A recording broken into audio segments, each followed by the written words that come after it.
Tonight's teaching is centered around the notion how to navigate your path to success as an unconventional individual. As usual, success takes throwing in a bunch of inexplicable means. Yes, you can go through the conventional path and still become successful, but if you look at the billionaires, the people who truly made it, they are unique in their variety.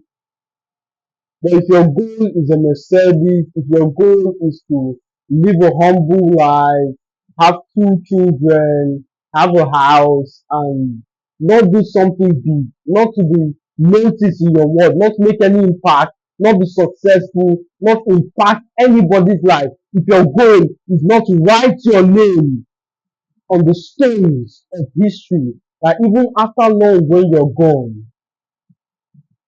an echo as much of a whisper of your name evokes something done previously. If that's not your goal, click next.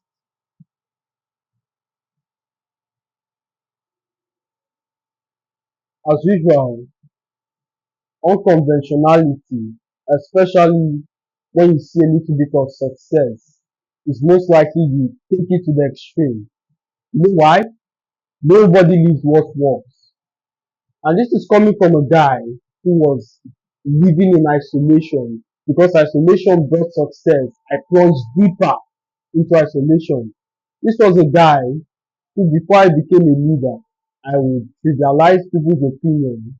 Previously, it accumulated respect. It made me more valuable. People leaned in when I listened. I spoke very rarely, on few occasions, at the expense. It cost me certain relationships. It cost my ability to network. In fact, I would argue that people who live that kind of lifestyle, there is a tinge of insecurity associated with. Let's not go there. If you listen to my previous video, I said something about wanting to bootstrap, wanting to go to the end, wanting to teach people advanced concepts without realizing they are just starting. It's like teaching a kid, a 5-year-old child, calculus without teaching arithmetic. So let's not downplay age. Let's not pretend age is a prerequisite to certain dimensions, but there are also prerequisites to certain dimensions. In order to teach calculus, you must learn arithmetic. And in fact, the foundation is the most important part of your journey to success. I would argue that your basic knowledge in arithmetic has proven to be more beneficial in your day-to-day life than geometry and arithmetic progression and all of those concepts, esoteric concepts. Your basic knowledge of plus and minus. Either has two apples. She gave me one, she's left with one. It has profited you in bookkeeping, being a receptionist, and in its variety. So foundation is very important. And all my teachings are foundational. It means you guys are really extremely lucky in that regard. So how do you navigate the path of being an unconventional individual as well as adopting conventional moves to your profiting? As counterintuitive as it sounds, unconventionality taken to the extreme would eventually lead to failure. Foolishly believing I'm an unconventional individual, it has brought me X amount of success. Therefore, I will throw away everything conventional, everything that has been done before. Everything I do must explicitly be unique, would lead to failure.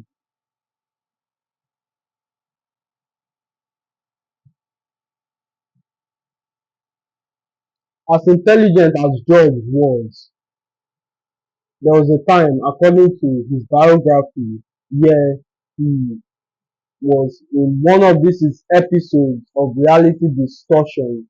He believed a certain kind of manufacturer would deliver what would have been the case of the iPhone, made of certain, I think, I can't recall the materials, but it was extremely difficult to carve out. His engineers, suspecting future disappointment, made concessions of their own, went towards a steel company, and trying as much as possible not to make a mistake here to recount the story. But even if I don't get it right, the morale still remains the same. Eventually, the engineer's suspicion was right.